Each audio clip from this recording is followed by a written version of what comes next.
Pasok po. Ano yun? Start. Sino po may problema? Siya. Dito kayo po. PP siya, PP. Ano nangyari? Pipi siya. Hmm. Ano nangyari sa kanya? Yung pagkakwento niya, nagbuhat daw siya. Pagbuhat niya, parang may pumitik daw. Tapos, Kailan siya nagbuhat? matagal na. Pag matagal na, Pero naaangat niya yung balikan niya. Kaso lang, gano'ng katagal? Gano'ng katagal? taon na ata. Kasi ngayon lang napunta sa amin yun. Dati yun siya sa sa may Tanay, sa kapatid niya. Paano nating i-trace gano'ng katagal yung Mga siguro 2 taon. 2 taon? Pero Hindi naaangat ako, niya. sorry hindi po ako nagdi-discriminate. Hindi ako marunong mag-sign language eh. Hindi ko alam kung paano. Ako nga rin eh. Hindi ako marunong eh. I'm sorry po, I respect the hindi ko alam kung ilang taon na yung paano sasabihin eh. Oo. Paano ba to? Kasi siya lang nakakaalam kung ilang taon na yan eh.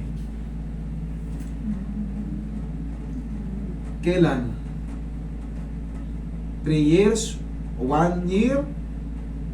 2 year? 3 year? 4 year? Sige. Ngayon, sana masakit. Tignan ko, baka yung ribs niya umadjust eh. Ay, may isa pa ba siya damit eh? May damit yun siya. Sige, tanggalin mo na yan. Paano niya sinasabi sa inyo na May kapatid, yung kapatid niya kasing babae, yun yung talagang nakakakita? nakakaintindi sa kanya pag siya, nagsisinyas. Pero nakakarinig siya, hindi? Hindi rin. no? Wala, okay. Saan sumasakit? Dito, okay. Tapos, yung Tingnan mo daw yung sa ano niya. likod, oh. Hindi, bossing, tingnan mo. Ang layo na nung ano niya, yung sa clavicle niya. Yan. Tama mo, flat dito. O, ito. Okay. Bukol na. Ayan. Ay, bumubol. bumukol na. Pero 3 taon na raw ito. Ito walang manipis. Ito laki yun. Dito sumasakit. Hanggang likod daw, tapos umangat dito sa may masakit. Sige. Okay? Hindi. Yan, frozen shoulder. Okay. Sige.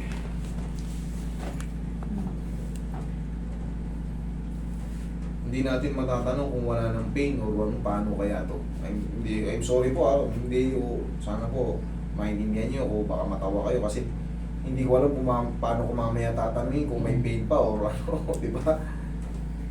Ito rin ayan, tignan nyo na lang yung mukha niya kung may pain. Kasi, ayan, ayaw na matigas. Frozen shoulder. O, ito, mabilis lang yun. Sige. Parang Ha? angat mo yung kamay niya. Ito, bumabaon. Hindi, okay lang yan. Mas maganda ako, lumulubog yan yung.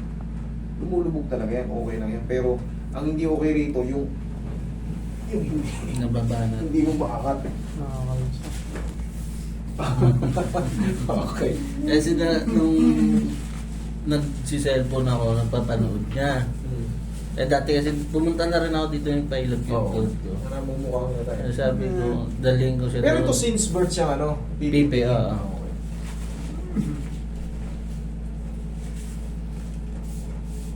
Alam niyo naman yung frozen shoulder dito, medyo may aray.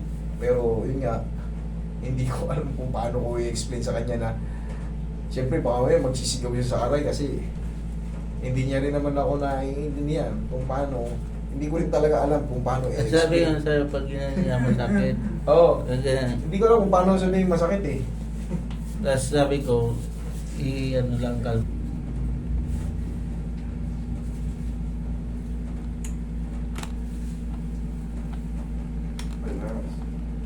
Yung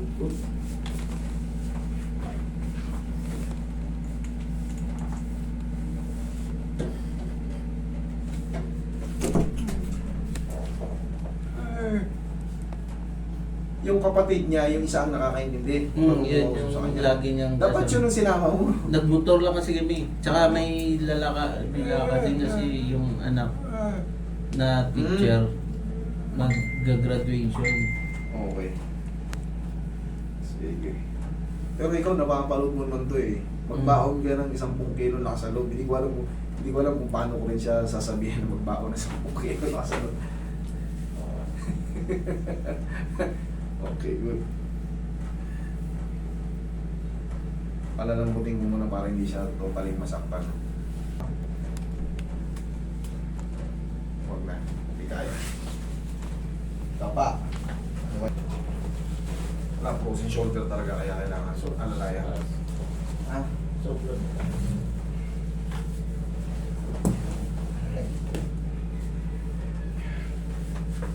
okay.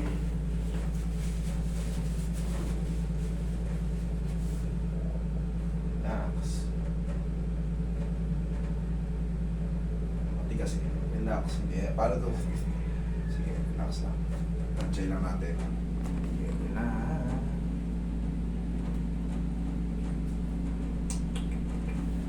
Relax. Relax.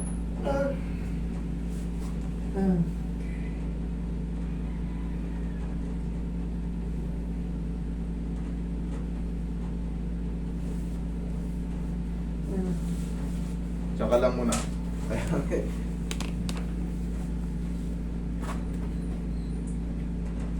Paano ba to?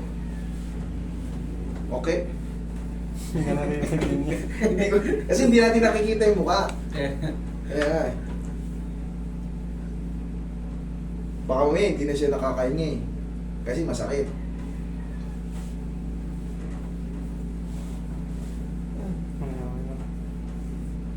Bilisan mo ko eh.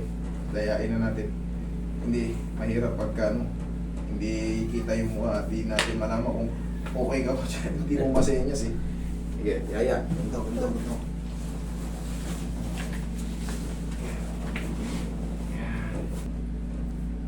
Paano ba sabihin relax to?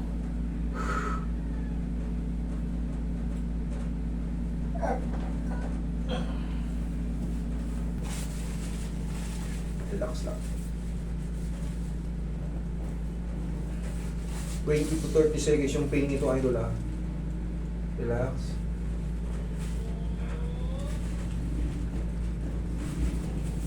Yung.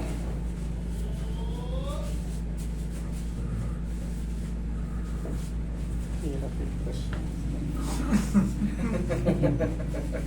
Hindi ko masabi kung paano yung explanation ba 20 to 30 seconds yung pain yan. May pain kasi talaga yan. Alam nyo naman yung frozen shoulder.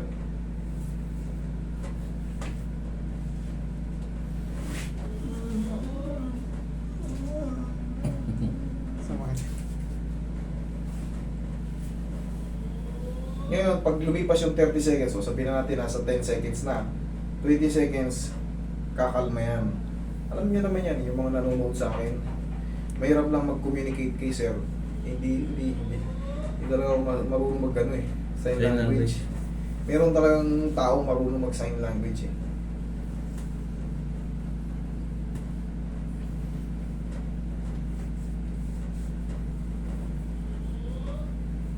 Tapos titignan natin kanina, ayaw maangat eh. Titignan natin, hopefully, kahit pa paano, gumanito na siya. Tapos syempre, normal lang, idol, ikaw naman nakakaintindi, sabi mo sa kapatid niya, explain mo sa kanya, na hindi ka ganito gagawin. Tuturuan mo siya ng exercise, ha? Ganito. Sa umaga naglalakad din sila eh. O, yung gano'n, no? Sabay niya yun, ha? Kasi hindi ko matutunan. My friend,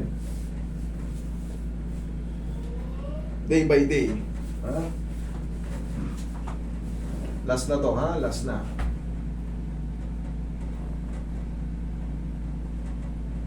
Tigas eh. Relax.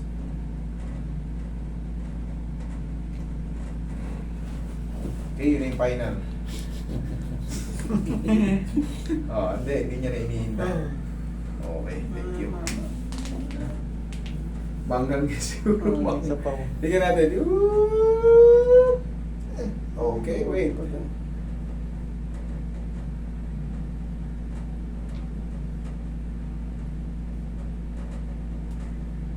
Ito yung sinasabi ko, day by day. Ganyan, oh. My friend.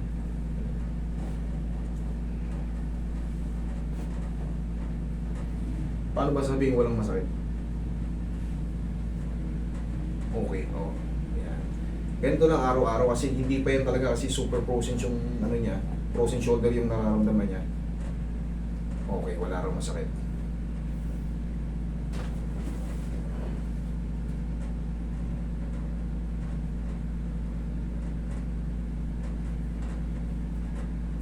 Dito?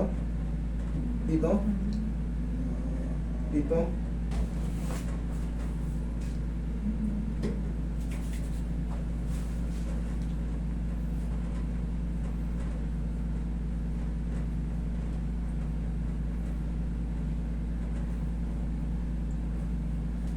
Hindiin ba? Para sa malaman niya kung hindi. Kasi pagka masakit, babawasan ko hindi. Pero kung okay, good daw. Yung presyo. Oo.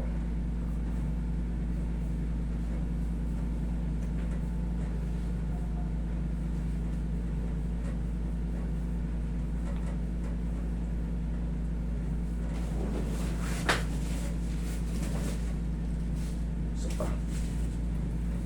Hindi ko makontrol kasi nakapigas. Relax. Okay, relax. Relax. Tigas, oh. Relax.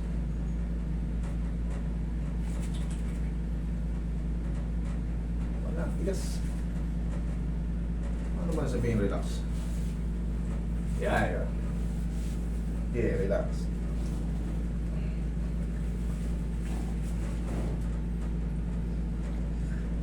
May pain?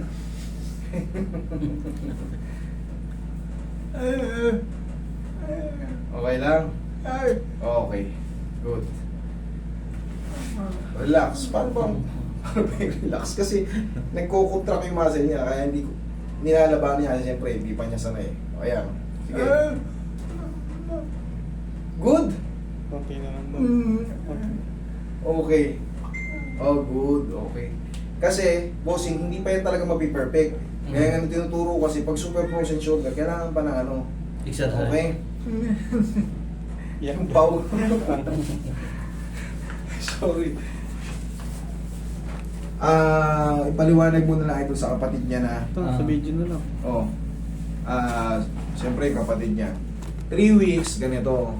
Turuan niyo siya ng ganyan. Sunod-sunod lang, 3 weeks. Tapos, after niya magaganyan, haplusan niyo lang ng pau. Tapos, pag 3 weeks, at ganyan pa rin. Pero sa tingin ko, yan mo, mag-i-improve pa yan. Pag 3 weeks, meron pa rin, pwede tayo mag-second session. Pero ito, dahil PWD, wala kayong babayaran sa akin.